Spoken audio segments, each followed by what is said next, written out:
Welcome to another Milepost of the V-Twin Life. We talk motorcycles powered by those V-Twins, why we enjoy it, what they mean to us, and just why we enjoy the open road.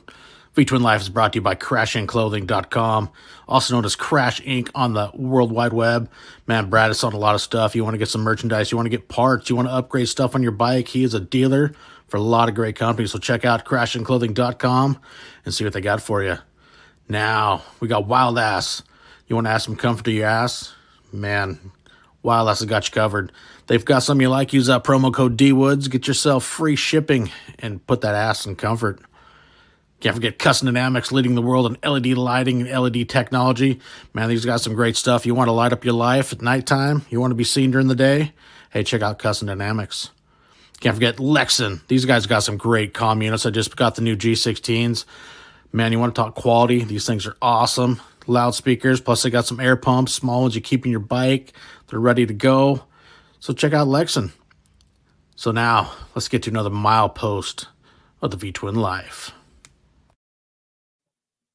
What's going on, everybody? Welcome back to another milepost. Tonight it is milepost 122 with Misti Dwyer out of Minnesota.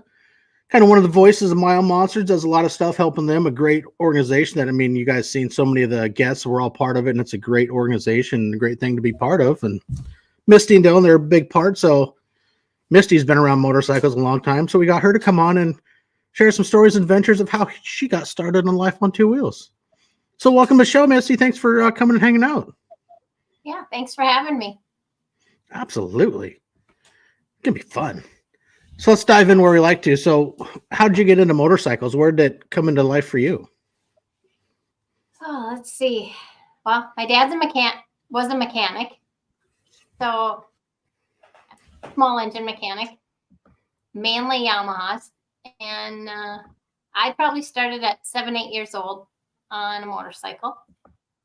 And yeah, he would always bring stuff home for us to, for me to ride on. And so it was kind of pushed at me to ride. His only stipulation was wear a helmet. You got to wear a helmet. That was his thing. And that's not a bad thing. No, it's not. That was pushed on me. So yeah, like I said, it started at about age 7, and I did that for quite a while. It went from different little dirt bikes he'd bring home and 3-wheelers and just stuff like that. And then, I don't know, I started getting into horses. So that was kind of where it changed for me. I started horses and started riding horses. And yeah. Those aren't as easy to control because they got a mind of their own, or at least motorcycles, the right hand's kind of the control of things. And my dad was always wanting to. He'd take me to school. I'd ride on the back of a motorcycle with him. He had motorcycles, so it was kind of always there for me. But I never really got into it until I was older. But it was almost like I won't say he pushed it, but it was always there. But my mom was always, they're dangerous. But, then I'm on a horse, and I was hurt more times I can even tell you on a horse, not in the hospital, but going to the doctor and whatever with a horse than I ever was on the little dirt bikes and that. So I can believe that. Yeah, they have a mind of their own. So yeah. Absolutely. Yeah. So then I moved out of the house, sold my horses. Moved in with Dylan, very young. He worked at a motorcycle dealership, the same one my dad did. And he would bring bikes home and I'd ride on the back with him. He did not make it any fun for me, riding on the back. So it just and then it went from that to, I had a baby and that was my life. You know what I mean? I just had to take care of my son. And I'm trying to think of it was 2011. Well, actually what happened, my husband got sober and things started changing for us. Our life did a complete change. And I don't know. I was able to do what I wanted to do. I don't know, not to blame him. It was always me. You know what I mean? We did a 180 when he sobered up. I don't know. Things were just wonderful. We went to a racetrack and I saw this hare scramble and I said, I want to do that. And so next thing you know, he buys me a dirt bike and we started doing that. The family got into dirt biking. My son, my husband, Dylan, and we started riding and I raced hare scrambles. So those are fun. Yeah. I always enjoyed, also not just hare scramble, but just trail riding in itself was so much fun. And, it's a test of your own self against, some of the trails. Some can be more tight, more technical. And, they have some places around here we can ride where, they're kind of numbered when it comes to level of difficulty and, labeled, but it's a lot of fun. It is. Yeah. I miss a couple of the old dirt bikes I had when it come to trail riding and stuff. It was so much fun. I do too. I kind of regret now getting rid of my dirt bike. I didn't have to, but I don't know. I felt I wouldn't be riding it anymore. Well, now we live here and we have acreage and Dylan has trails and he made all these trails and it just would be, I just wish I had it. I do. What did you have? I had a TTR 125. Oh, okay. It was just a smaller 4-stroke, but electric start. But it worked really great in the hare scrambles. So I think the one I missed the most, I had a TT500 in Yamaha, and that thing was so much fun. That's probably one of the dirt bikes that I missed the most. Yeah. It was great for that stuff. Because actually, I think one of the pictures you sent then must have been from one of the hare scrambles. You had, the dirt bike plus all your gear covered in mud. Yes, that was a memorable one. Yeah. Well, they all were. I did a circuit for a year. Oh wow. It was all like, yeah, and went to pretty much everyone. Dylan and Bailey were troopers. They went along with me, cheered me on. We went all over the all over Minnesota, and it was just something I felt I had to do. So, which is super cool. I had an amazing time. It was it was a lot of fun. It was a lot of memories for me. I bet. We raced. We raced against.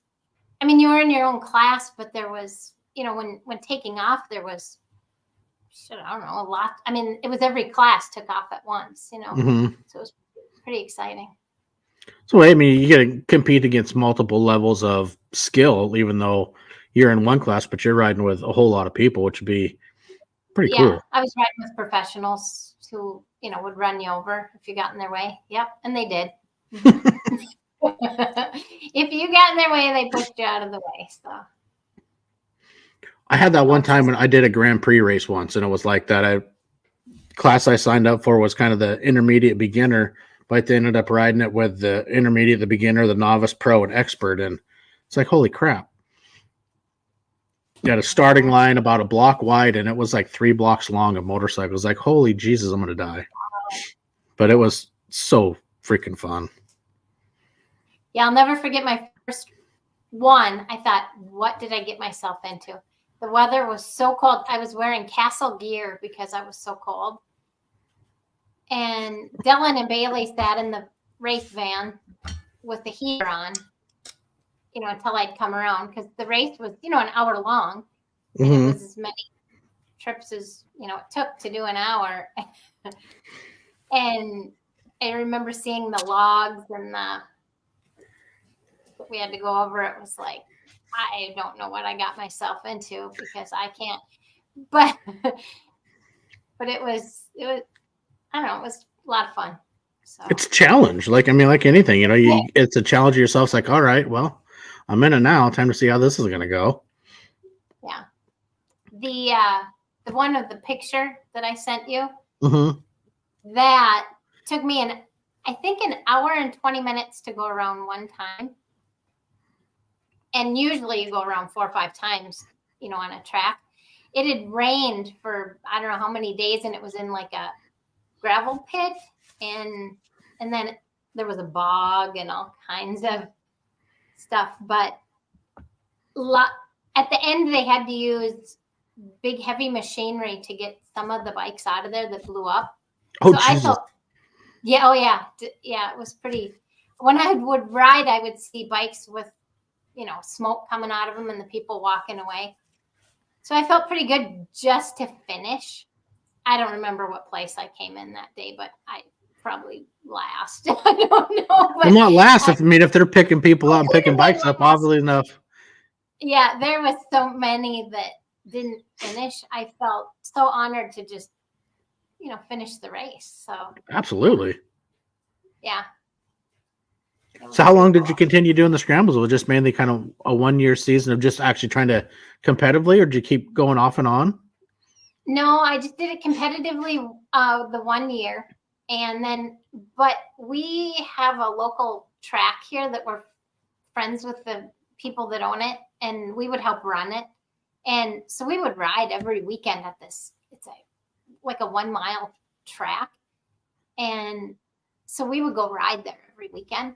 So it wasn't like being in a hare scramble, but I still got to ride. Right. So we did that every weekend, the 3 of us as a family, and I missed that. But yeah, that was a lot of fun. All summer long we were there, and yeah, it was a lot. I just miss those times. So but yeah, as you look back, as we all get a little older, you look back, it's like, man, I would like to do it again, but yeah, I don't think my body would take it that well. Well, that's I feel like I was, and this is just me, I'm a mom, and the second year I went to do it, and I thought, man, what if I got hurt? That never entered my mind the first year.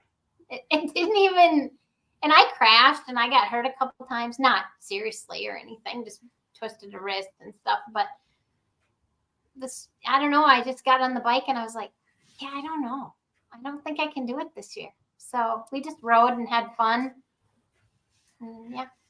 That's about me. Especially when you're having fun, it makes it just that much more enjoyable too. But I can understand where you're coming from. Yeah. Yeah, it's no fun anymore when you worry about crashing. So yeah, that whole adulthood and having to adult, yeah, it sucks. Yeah, it sucks to be an adult. Yeah. Yeah. Well, when did you find? Oh, go ahead. Oh, sorry. I said I had a really good pit crew. My son and my husband were there all the time. So yeah, they were awesome. So. And that's an awesome point. Just to have those is also, the photos to bring back memories, or click on little things in your mind. It's like, oh, I remember that, or the stories, and just makes it all that more enjoyable. Yeah. I think that's a problem I have also sometimes with, doing some of these rides, is I tend to just want to ride and forget about taking pictures. I mean, I'm enjoying the moment, but I forget about that aspect. You just want to go, go, go. And that's one thing trying to get myself to do is also get some more pictures, have some more stuff to remember it by also. Yes. Yeah. Sometimes we forget that. Yeah. Some of the memory, like Amy talked about, because I used to, when the kids were younger, I used to hill climb, and it was so much fun. And the same thing, it's like, it got to the point, it's like, I get hurt, I'm kind of host.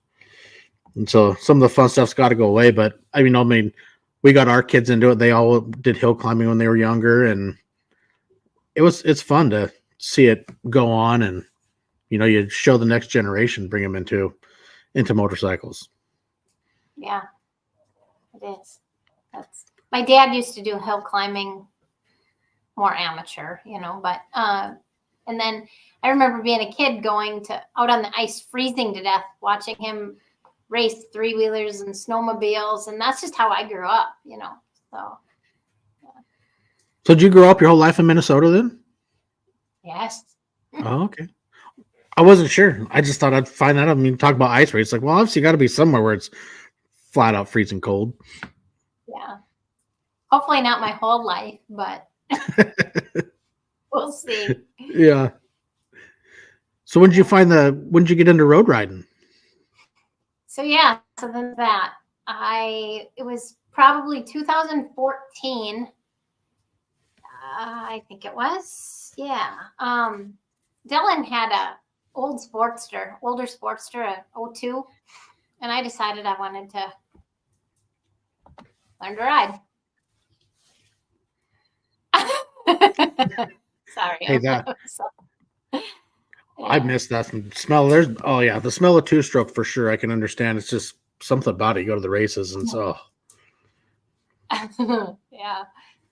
It was never a dull moment as a kid. I know that too, but I didn't brush on that too much, I guess. But so anyway, he had an older black Sportster, and the one day I just decided I'm going to do it.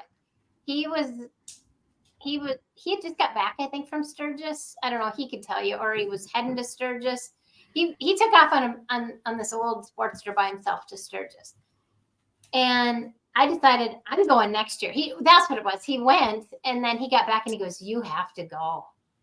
You're missing out." And I'm like, "Okay, I'm gonna learn to ride. I'm gonna do this." And I'm one that I don't want help. Let me do it. And so he gave me the bike, and he said, "Here you go." And of all the bikes to learn on, this thing was like, it was horrible. It was, yeah. Anyway, I learned, and that was August. October, I think it was October, October, he bought it was probably close to October because it was near his birthday. It was beautiful out. He bought a new Sportster, an iron. It was a 14. And I stole it from him. I went and took my license, got my license because I had my permit. And all he said was, "Don't crash. Go take the test. Don't crash it. Don't scratch it up." So took my test, passed. Great encouragement. Yeah, I was like, "Thanks, honey. Yeah, thank you." And took my test, passed. And of course, then it was starting to get winter. So the next spring, I started riding, and then we went to Sturgis that August. And I hadn't been, which is a terrible idea, but I hadn't been riding not very long, but I did good. So yeah, we had the two old Sportsters and in the back of the race van, and it couldn't have been, that's the memories right there for me. So That's awesome. Yeah, we'll have to sometime we'll get together, give you a call, and you can hear this great story. Amy has very real dreams, and one involved a Sportster, and yeah, you'll die laughing when we'll share that story later. You'll get a kick out of that. I'll give you a call when we're done. Okay, perfect. It is freaking hysterical. I'm not trying to diss Sportsters. I love them, but so I learned to ride on one, and that's all I knew. So, and then you get a different bike, and it's like, oh my God. This is comfortable. Yeah. So he bought a Street Bob and let me ride it a couple times. And I was like, oh my God, that thing rides so awesome. And yeah, I hadn't rode very much because, different things, just the Sportsters. And so, yeah, but it's fun.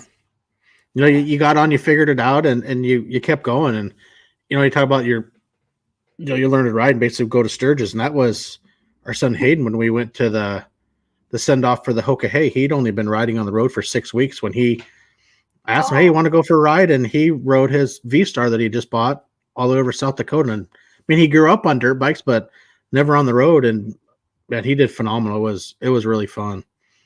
Yeah, that's But, awesome. kind of a similar deal. Hadn't been riding very long. And, cool, let's go, a long ways from home. That's cool. Yeah, I did pretty good. I was scared of the big hills, out there. It was intimidating, at first, because I had never been there and new on a bike. And that was a little freaky. But other than that, I don't know. I think I did pretty good. So, yeah. Oh, you're still riding? Yeah, I'm still here. I took that but that first bike we had, it didn't want to turn. It wanted to stay straight up. It was hard to turn on it. And I don't know. And then Dylan made me turn. We lived down a small road, tarred road, and he made me learn to turn in the road. You know, like go and turn in the road and stay and like do a U-turn in the road. And I got pretty good at it, but it was scary to learn to do that. So and you get more confidence in yourself, and kind of the fundamentals, and you learn some of the tighter maneuvering. It just helps build skill level.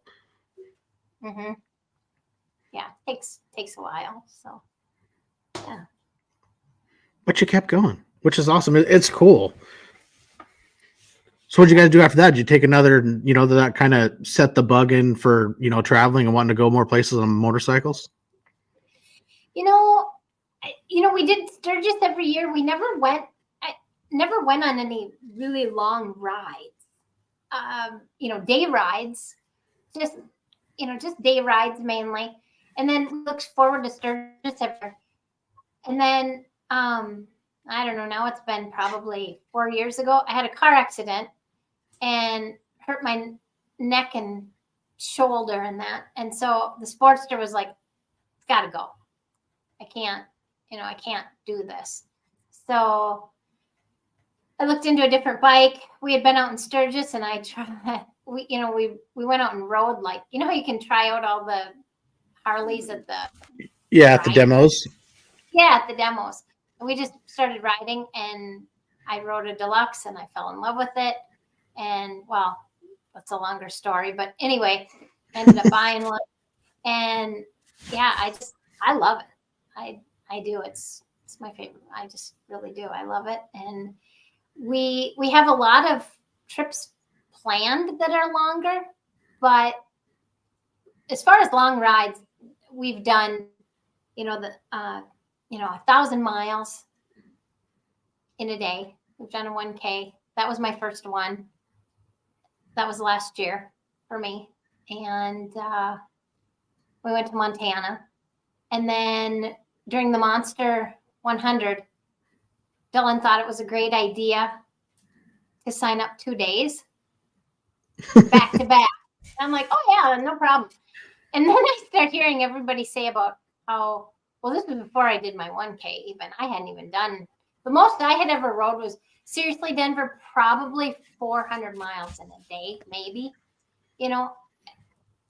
We just didn't do long, we rode a lot when we go to Sturgis and that, but we just didn't, I don't know, it was within a week, you know what I mean? Not in a day. Probably 400 miles in a day. And we signed up for that. And then I remember, I'll never forget Riot talking during one of the deals, I think it was during Monster Monday or something, talking about how serious a 1K is, that it's really no joke, And I'm like, what did I do? And this is 2 in a row, Well, anyway, Dylan's like, maybe you should try a 1K, So we did our 1K, and I did pretty good. And so then I wasn't as nervous. So we did 2,000 miles in 2 days during our the Monster 100, and that went pretty well. Doing them back to back is a whole different animal than riding one and giving yourself a day or so to recover, and then but doing back to back is no joke. It is no joke. Dylan didn't like me on the second day. I didn't like him on the second day. Starting out was perfect. It was wonderful. Well, then of course he hit an antelope 20 minutes in, and that set the mood. Yeah, for me, it set the mood to, I don't know. I was bawling. I'm scared for him, and yeah, look, you're an asshole for this. I hate you. Yeah, exactly. Well, then it got okay, and then towards the end, I don't know, I had kind of a meltdown at about 800 miles. So, but I did okay.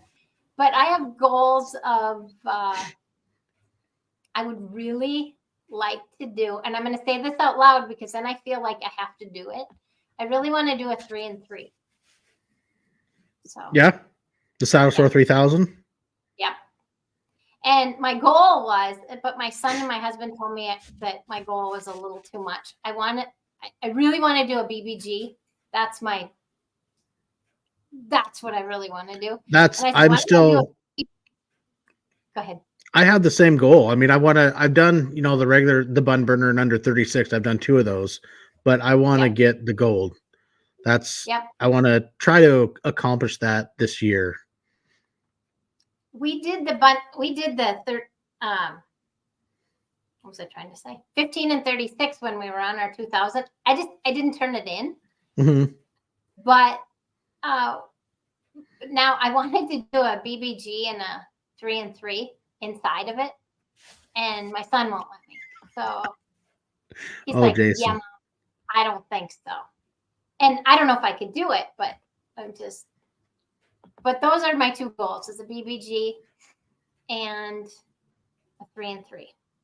So no, and those are awesome goals. I mean, and that's how you accomplish them. I mean, I know same thing. I built out a few. It's like, okay, I want to try to accomplish this and this, and it's just, whether a person wants to, I guess train at it in a way, but it's, for me, it was amazing. The first time I did my first 1K, it's like you get some people that, kind of think, why'd you want to do that? You're not enjoying it. It's just stupid. And some people don't get it. And it's like, man, you do one, you realize how much fun it was, and the adrenaline, and it gets addicting. It's like, dude, this was an absolute blast. Yeah. You challenge yourself, mentally and physically. And, for some, and it's something, it's not for everybody, but there's those people, like ourselves that enjoy it. It's a challenge. Like, okay, cool. Now I need to step it up and another goal. And heck yeah, I think it's awesome. I'm not one that tells people I'm going to put on this many miles in a year. I just don't do that. And that's, everybody's got their own thing. I didn't put that many miles on last year. I mean, it was a lot for me, but if I told people, they'd be like, really? But see, the thing is, I think a lot of miles is going to be different than to each person. I mean, you look at, like you got Wrong Way in the chat. I mean, he is a mile pounding fool. You got, Michael Nielsen, 2 Wheels to Survive. He did 22 and 22, or 23 of them and 23. I can't remember which year, of 1Ks. And everybody has a different goal, but everybody has a different style of riding. And that's the thing. It's like, I don't care how many miles somebody rode when you do it. Hey, that's awesome. Everybody has a different spectrum of what's more to them. But the bottom line is we're all out riding. We're all enjoying it, having fun. And what one person does is what one person does. And I love riding with Dylan. Dylan and I, it's so funny because people are like, you guys don't have a headset? You don't, we don't have to. We've been together, Denver, since we were 16 years old. We don't need a headset. We pretty much know what the other one's thinking. We know, I just love riding with him. I do. Could I go on my own and do all of these? Yeah, I can, but I choose not to. I like to ride with him. So, and he pushes me, and that helps me. So, yeah. Well, so, with Amy and I, we've been together since she was 16 and I was 18. And like this year, she, when we got the opportunity to go to Sturgis, that was the longest she'd ever ridden. I mean, we had 2 days in the trip, going over and 1 day coming back, where we did 600 miles. And before that, probably her longest day was 200, 250-ish. And I mean, not to lie and sound, Wild Ass is great, but if it wasn't for the Wild Ass cushion, there's no way Amy would have been able to do it. I mean, she had an incident coming off a horse and really messed up her tailbone and her lower spine. And having that Wild Ass made it such a huge difference for her to go that far and enjoy it. Yeah. And it's like, we have the comm units and the helmets, but honestly, it's like, we might say that 10 hours of riding might talk maybe totally for an hour throughout the entire day. It's like, I'll have my music going. She's listening to her true crime podcast, so she can figure out how she's going to murder me at some point when she gets pissed off. And see, we're better off not having a podcast. Yeah, I'm not dissing anybody. I think it works great for a lot of scenarios. I really do. But him and I get in our mode, and I literally, when it's time to do the long distance ride, and I talk like I'm a pro at it. I'm not. I'm anything but I've done a few. I get in that mode, and I don't know. I love it. I do. So I want to see what I can do. So. Yeah, I mean, and everybody built something to work for them. I think I really, having the communist, like when Hayden and I rode, I think I really liked it because on that aspect with him and I, it's like I could watch in the mirrors or, times, hey, let's change lanes here. You get this lane, then I'm going to come over. Or like when we went through the Tetons and we coming down through, we were just outside Jacksonville and ran into a massive herd of buffalo. And it's like we're coming around the corner and I could see one behind a tree. So opened up the, the intercom and the commune and say, hey, watch it around this corner. There's a buffalo. He's behind that tree. And of course there's Hayden. Well, you want to stop and get a selfie with it? I'm like, I ain't like, right, man. I ain't taking selfies with buffaloes, but there sure was a whole lot of tourists chasing them through the fields that wanted to go take pictures. Like, you guys are stupid. Yep. No. I had a buffalo encounter, and and I wasn't being dumb. But I am so terrified of buffalo now that, it's. Well, yeah, it's like fun. A tactical assault cow. I mean, they're nothing to mess with. Yeah. They're huge. They are huge, yes. But they do taste good. I'll give them that. I love buffalo. That's kind of one of our things after my encounter. That was only the second year or something we were there. Maybe third, I don't know.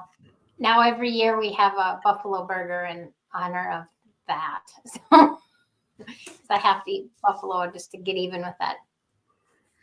Well, that for us, I mean, that was the first time that I had actually seen them in the wild. And the year before, or no, that was the same trip. Amy and her girlfriend, they were out going through, I think they were going down by Iron Mountain Road in Keystone area, and they saw buffalo down there. But it is cool to see them in the wild, and just, for some people, if you've never seen one, it's crazy. I mean, those things are huge. They are. They're very huge. Yeah, it sucks getting chased by them. Yeah, I wouldn't want to do that. No, thank you. It's like I wasn't sticking around. We saw them. I was like, I'm going to keep going. Them things are fast. Yeah, they are. They're not as fast as a sports car, but they're pretty damn fast. This is true. Drop a gear and get out of there. Yeah. Where do you see them at? What part of the area? I don't remember. It was in South Dakota, but Dylan might be able to chime in and tell you. I don't know, but we got caught between two cliffs, and there were a bunch of people, and nobody would go. And of course, Dylan says, "Let's go," and I'm sure somebody filmed it. I'm pretty sure. Yeah, I think it's one thing to be in your car there, but on a motorcycle, that's another story. So yeah. Well, I said near Custer. It wasn't in Custer, but it was near there. So yeah. Yeah, pretty. It is definitely a beautiful area. Right through the Black Hills is absolutely gorgeous. It is. I love it. It was neat. That's what I think it was so cool. The first year when we went over in 22, being over there before the rally where it's not so crowded and you can kind of be able to enjoy the countryside a little bit more. And I think I would recommend that to anybody. If you want to enjoy it, definitely go there pre-rally if you want to enjoy the sights and actually ride around. Yeah. I agree. We went one year where we stayed later, and right after Sturgis, it kind of dies. And there were still people out there, but not a ton. Mm-hmm. And we had the place. Yeah, it was pretty nice. We had a lot of riding to ourselves. Which is nice. It was, yeah. Yeah, we went what was that, the last weekend of June. And then, of course, this year, or well, I guess last year now during the rally working with Craig and them, but yeah, it sure is a big difference when you go rally time to non-rally. Mm-hmm. That is for sure. So you still have your softail, right? I do. That's what I ride now. Yes. So if you could upgrade any other bike, you know what it'd be, or have you ever thought about it? It's your dream bike?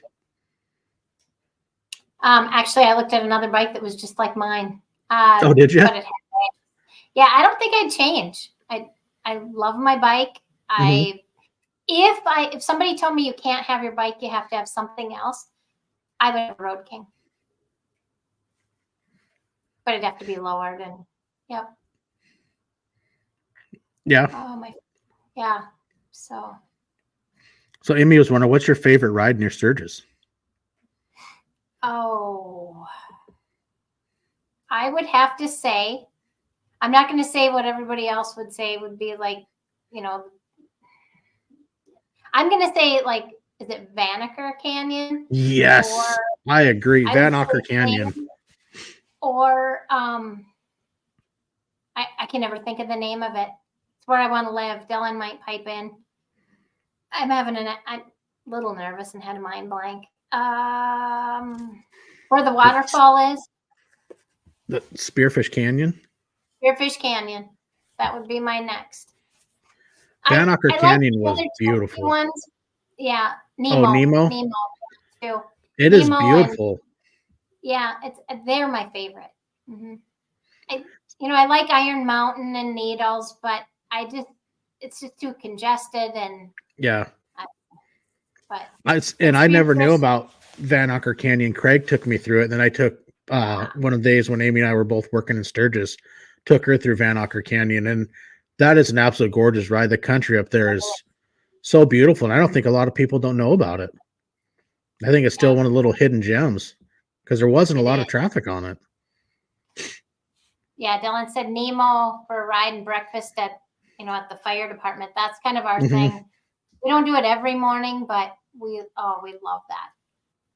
Haul ass down there, and you can usually, and then get in line for the breakfast that they have. They have it's awesome. Yeah, we rode by did it twice, and there was a lot of bikes at the fire hall. And of course, you see all the signs for breakfast, and it's like, that's pretty cool.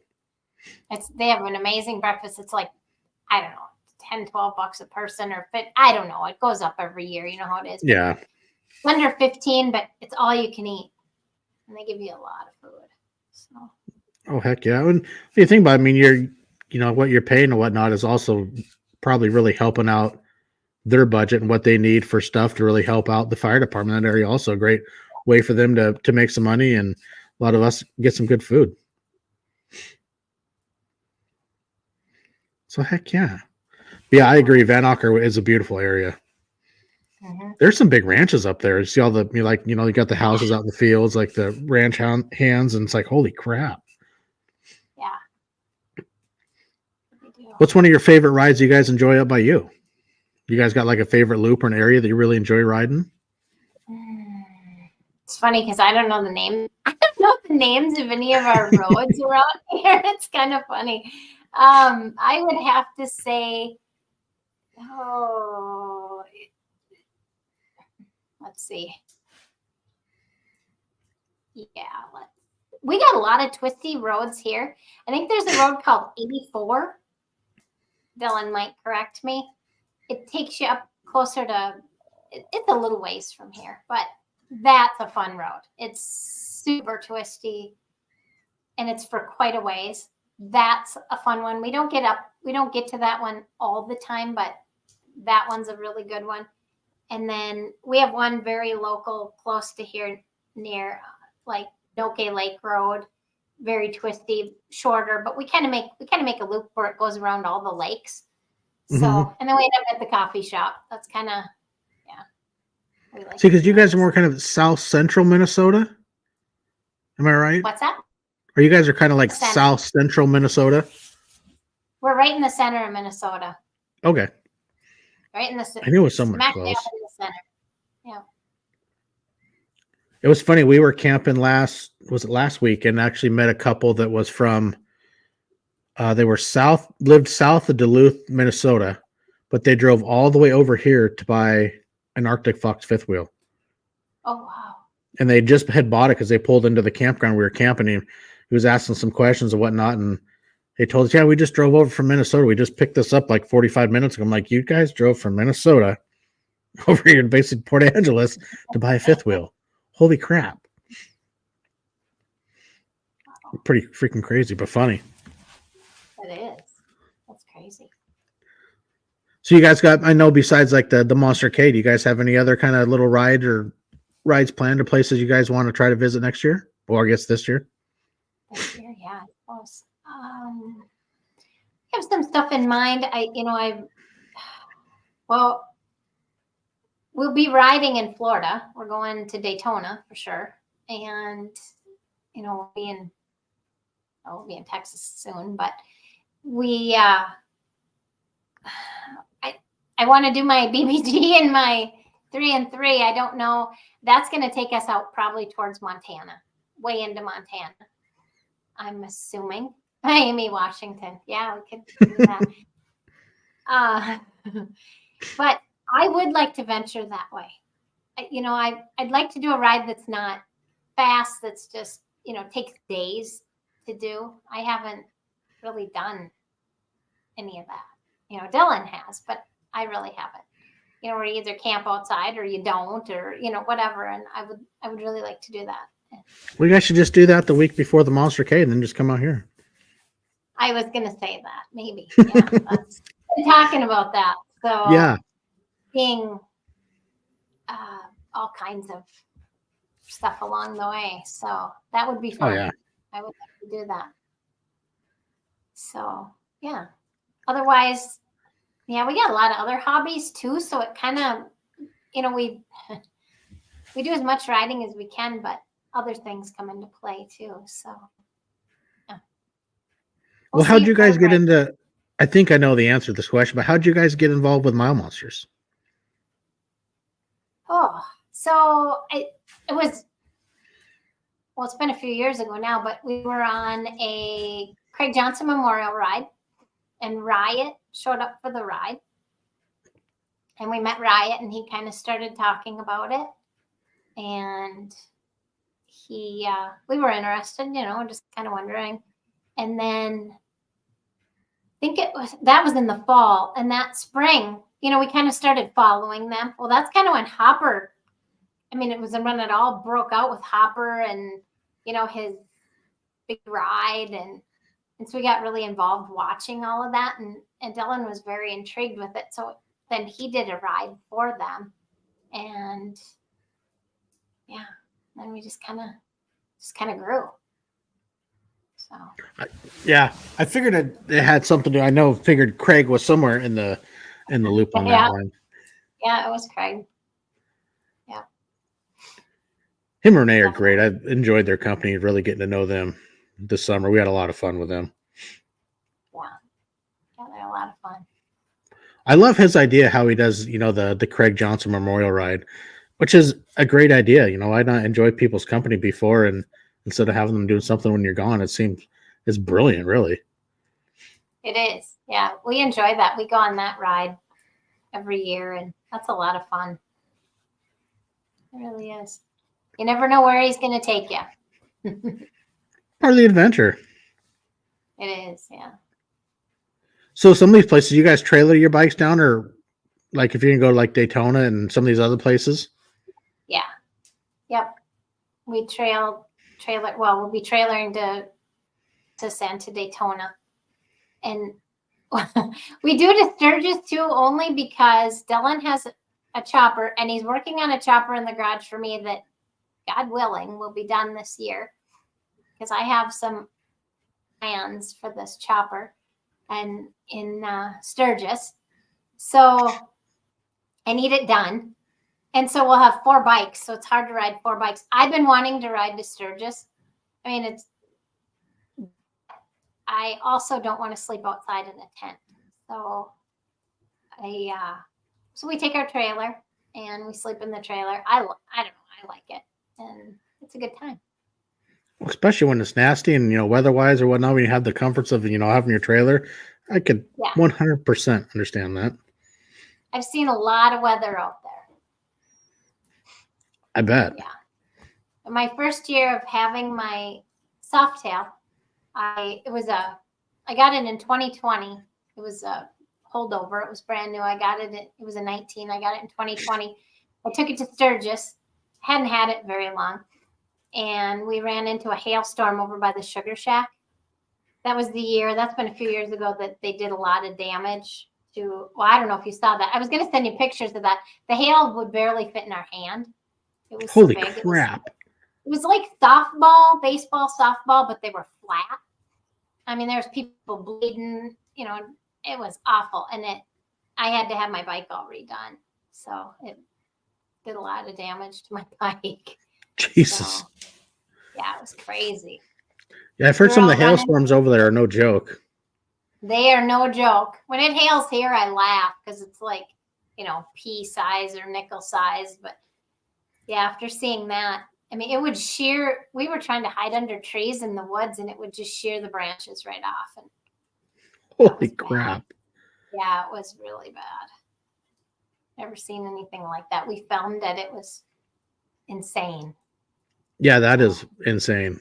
Say, fuck a bunch of that. So, that's where you find an overpass and take shelter.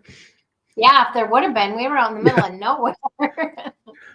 I know my dad or something, one of the years that he went, it was like that, and they pulled into a gas station, and he goes, there were so many bikes underneath the cover of the gas station out, you know, trying to wait out the hailstorm because it was nasty.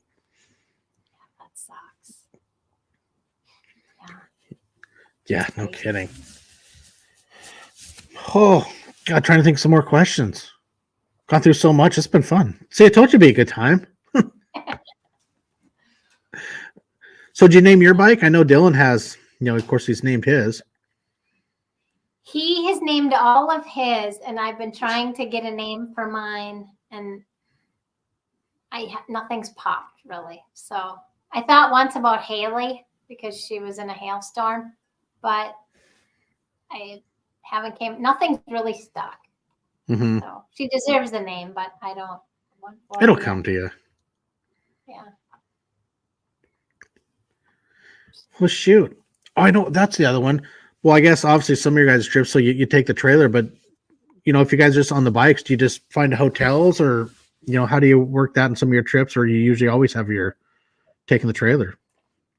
Well, we've stayed in hotels before. I have yet to get to like go somewhere and camp, you know, and stay in a tent. And I want to do that. That's kind of Dylan has. He sleeps on park benches or picnic tables or, you know, but I'd like to, you know, throw a tent in sometime and just go. But yeah, otherwise we usually get a room. So I'm not above tenting. Yeah. I found, you know, church parking lots they're pretty good too. I've used those a couple times now. Yeah. So. Yeah. It is fun. It is neat. Kind of adds to the adventure. And it does, I bet. Yeah. There's just something about it. Dylan, my tent's never been out of the bag. He bought one, and yeah, he sleeps on a park bench or a picnic table or whatever. And I said, well, if we go, I want to be in a tent, I think. So anyway, he's got the tent. So yeah, you get a little more shelter. Yeah. Why not? Yeah. Nice. Well, you got anything else you want to add, or? I think that's about it. I think we touched a bunch of stuff. No, it's been fun. I think so. Well, thank you for taking time out of your Sunday and coming and hanging out. Yeah, thanks for having me. Absolutely, it's fun. And it's so much fun because, you know, like yourself, you know, we met, you know, in person in Sturgis and whatnot, but it's fun to just, you know, you build a relationship more. You get to see these people. We all interact so much on Facebook and do a lot of stuff with Mile Monsters. It's fun to build friendships more. And that's, like I've always said, it's the biggest reward of doing this is the people that I get to meet and the friendships that I get to make with people. Exactly. So I agree. Thank you for coming on. Yeah. Thanks for having me. Coyotes are going nuts behind my garage. Oh, I can just hear them through my headphones. So, well, thank you for joining and coming and hanging out, and definitely be in touch. I'd have to figure something out and see, you know, if you guys work your way out this way this summer. I'd like to do that. That'd be cool. That would be fun. So, all righty. Well, thank you. And thank you, everybody, for tuning in to Milepost 122. It's crazy. It's going that far. So much fun. Wow. So until next time, guys, have fun, ride safe. We'll see you on the open road, and stay tuned for updates for Milepost 123. We'll catch you guys later.